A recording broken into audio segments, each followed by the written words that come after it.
E aí, povo de Deus, bom, no vídeo de hoje vai ser 2 Reis, capítulo 5, capítulo 6. A cura da lepra de Naamã.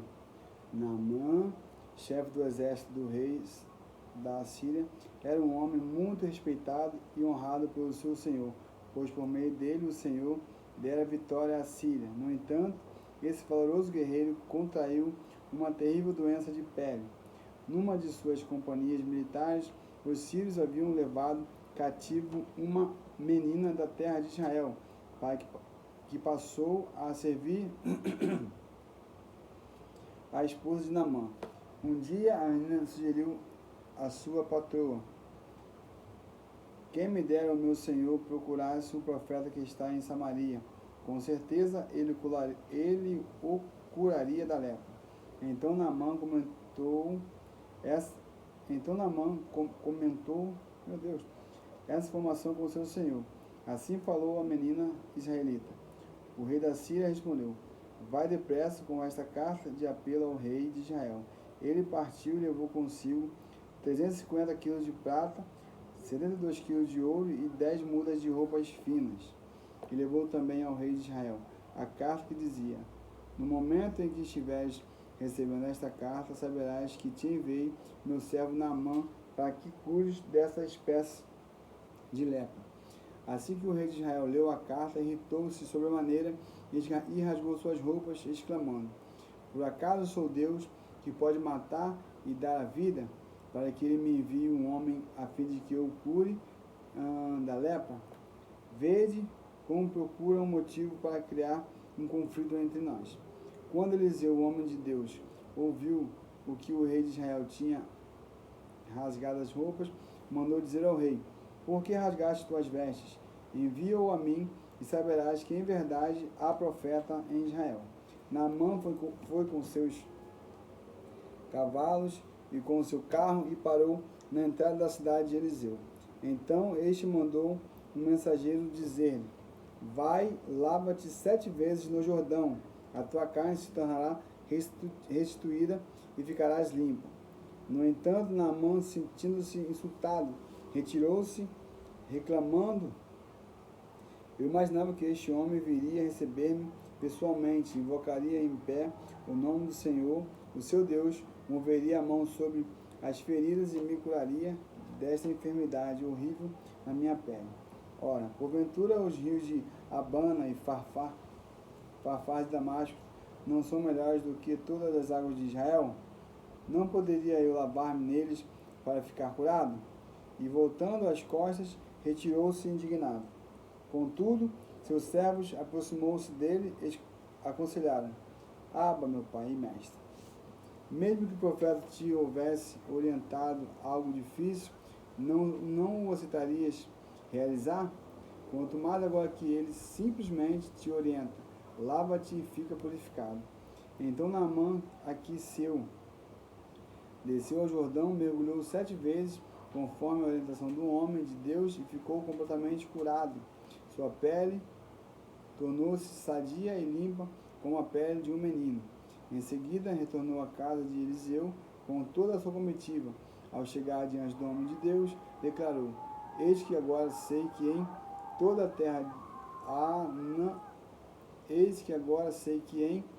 a terra não há Deus, a não ser em Israel. Rogo-te, pois, que recebas um presente do teu servo. Entretanto, o homem de Deus respondeu: juro por Yahvé, o nome do Senhor, o Deus vivo, a quem sirvo, que nada aceitarei. Naamã ainda insistiu com ele para que recebesse um presente, mas ele se recusou a receber qualquer gratificação. Então Naamã pediu: permita ao menos que este teu servo leve 2 mulas carregadas da terra, porquanto de agora em diante teu servo jamais oferecerá holocaustos em sacrifício, a não ser a outros deuses, senão a Yahvé o Senhor. Contudo, eu rogo a Yahvé que me perdoe por uma única atitude, quando eu tiver de acompanhar meu rei ao templo de Rimão, o Deus da Síria. Meu senhor costuma apoiar-se no meu braço para reverenciar sua divindade, e por isso tenho que me ajoelhar ali também. Que o Senhor perdoe teu servo por isso. Ao que lhe respondeu Eliseu: Shalom, vá em paz e boa viagem. E Naamã foi se afastando. Geazi é castigado. Quando Naamã já estava a certa distância, Geazi, o servo de Eliseu, o homem de Deus, protestou: O meu senhor poupou este assírio Naamã, negando-se a aceitar dele alguma gratificação do mundo que trazia. Tão certo como vive o Senhor, irei atrás dele e receberei dele alguma recompensa. Em seguida partiu Geazi às pressas, com o objetivo de alcançar Naamã, que, percebendo sua aproximação, parou sua carruagem e desceu para encontrá-lo e indagou: O que houve? Está tudo bem? Ao que Geazi prontamente respondeu: Sim, tudo bem, mas meu senhor enviou-me para informar-te que 2 jovens irmãos, discípulos dos profetas, acabaram de chegar, vindos dos montes de Efraim. Portanto, rogo-te, deles um talento, 35 quilos de prata e 2 vestes de gala. Diante do que Naamã respondeu generosamente: Aceita, pois, 2 talentos. Ele insistiu com Geazi para que aceitasse aquela oferta e colocou os 7 quilos de prata em 2 sacolas com as 2 mudas de roupas finas e entregou tudo a 2 de seus servos, os quais foram à frente de Geazi, transportando as sacolas. Assim que Geazi chegou à colina onde Eliseu morava, tomou as sacolas das mãos dos servos de Naamã e as guardou em casa. Ordenou que os servos retornassem e eles partiram. Em seguida entrou e apresentou-se ao seu senhor Eliseu. E este lhe indagou: De onde vem, Geazi? Ao que ele replicou: Teu servo não foi a parte alguma.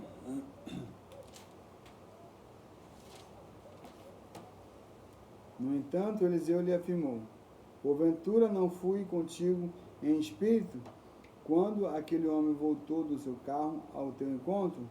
Certamente, este não era o momento para receber prata e roupa, tampouco para cobiçares olivais, vinhas, ovelhas, bois, servos e servas.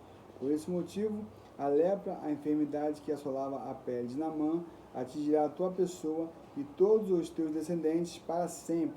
E assim Geazi saiu da presença de Eliseu, já leproso, e seu corpo parecia coberto de neve.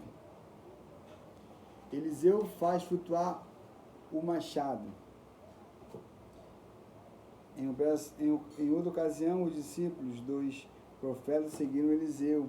Como vês, o lugar em que moramos, perto de ti, tornou-se pequeno demais para nós. Vamos até o Jordão e ali cada um de nós cortará um tronco, a fim de podermos construir ali mesmo um local para reuniões. E Eliseu aqueceu, dizendo: Ide. Então um deles o convidou: Queiras vir com teus servos? E ele respondeu: Irei. Assim foi com eles. Chegando ao Jordão, puseram-se a derrubar árvores. Entretanto, quando um deles estava cortando um tronco, o ferro do machado caiu nas águas do rio. E ele imediatamente gritou: Ah, meu senhor, este machado foi tomado de empréstimo. Ao que o homem de Deus indagou: Onde caiu o machado? E, imediatamente, outro servo lhe apontou o lugar. Então Eliseu cortou um galho e o jogou na direção indicada, fazendo o ferro do machado subir e à tona e flutuando sobre as águas. Então disse ao servo: Pega-o. Ele estendeu o braço e tomou o machado nas mãos. Eliseu cega os arameus. Ora, o rei de Aram, da Síria, estava em guerra contra Israel. Depois de reunir-se com os seus conselheiros, decidiu: Em tal lugar erguerei meu acampamento. Mas o homem de Deus mandou comunicar ao rei de Israel: Muito cuidado com esse tal lugar, pois os sírios estão se deslocando para lá. Então o rei de Israel enviou suas tropas ao local que o homem de Deus lhe havia orientado, e assim se protegeu. Esses avisos não ocorreram uma só vez, nem duas. O coração do rei de Arão ficou muito perturbado com isso e mandou chamar seus servos e lhes interrogou: não me podereis descobrir quem afinal é que está nos traindo a favor do rei de Israel? Um dos seus servos ponderou: ó rei meu senhor, não é isso que se passa. O profeta Eliseu, que está em terras de israelita, conta ao rei de Israel tudo quanto dizes no secreto dos teus aposentos. Diante do que o rei determinou, ide e vede onde ele se encontra. Vou mandar trazê-lo. Então lhe informaram: o profeta está em Dotã. Ele mandou cavalos, carros e um grande exército para lá, os quais vieram de noite e sitiaram a cidade. No dia seguinte, Eliseu levantou-se ao romper da aurora e saiu. E eis que um batalhão cercava toda a cidade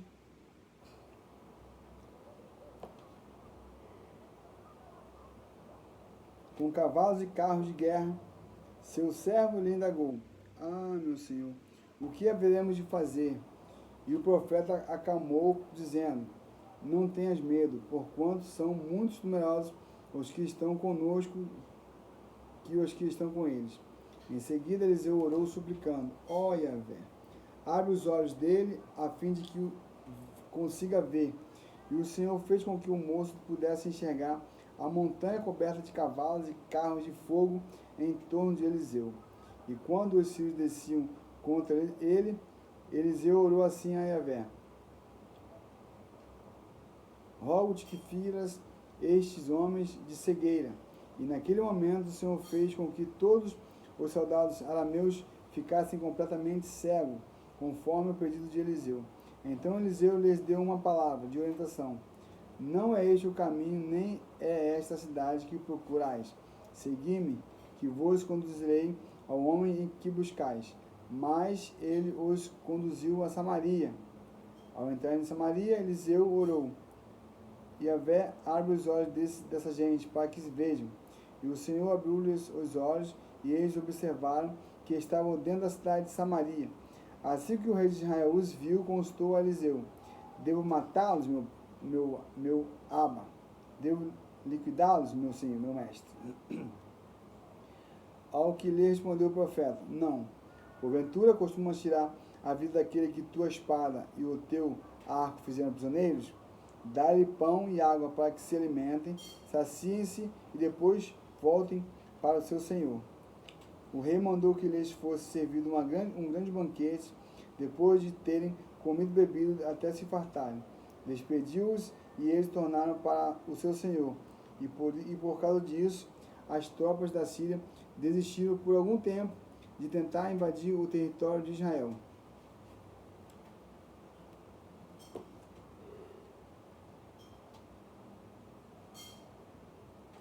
O rei da Síria cerca Samaria. Depois disso, Ben-Hadad, rei da Síria, convocou todo o seu exército para atacar a Samaria, e sitiar Samaria. Houve grande fome em Samaria, porque o cerco foi mantido, até que grande fome se espalhou por toda a cidade, a ponto de uma cabeça de jumento custar o equivalente a 80 peças de prata, e uma caneca de esterco de pombo, 5 peças de prata. Quando o rei de Israel ia passando pela muralha, uma mulher lhe gritou: socorre-me, meu senhor, meu rei. Diante do que respondeu ele: se o Senhor não te socorrer, quem sou eu para te ajudar? Acaso há trigo na eira ou vinho no tanque de prensar uvas? Mesmo assim o rei lhe indagou: o que te aconteceu? E ela explicou: esta mulher me disse: entrega teu filho para que comamos hoje, que amanhã comeremos o meu filho.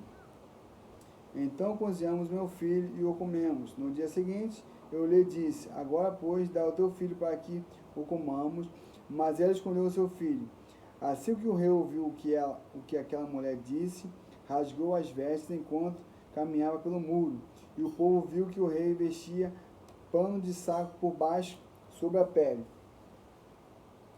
Então disse o rei: que Deus me castigue com todo o rigor, se a cabeça de Eliseu, filho de Safate, lhe ficar sobre os ombros até o final deste dia. Eliseu estava sentado em sua casa e os anciões sentados com ele. E o rei fez preceder por um mensageiro. Mas, antes que ele chegasse até lá, Eliseu declarou àquelas autoridades: Vistes como esse filho de assassino mandou-me cortar a cabeça. Ficai, pois, atentos. Assim que o mensageiro chegai à porta e o empurrai-o, deixando-o para fora e a porta trancada. Porventura, ele não será imediatamente seguido pelos passos do seu senhor? Quando Eliseu ainda estava falando com eles, o mensageiro chegou e declarou: Isto é um castigo que vem de Yahvé. Que razão teria ainda para ter esperança no Senhor? E aqui nós finalizamos o capítulo 5 e o capítulo 6. Fiquem todos na paz e até o próximo vídeo.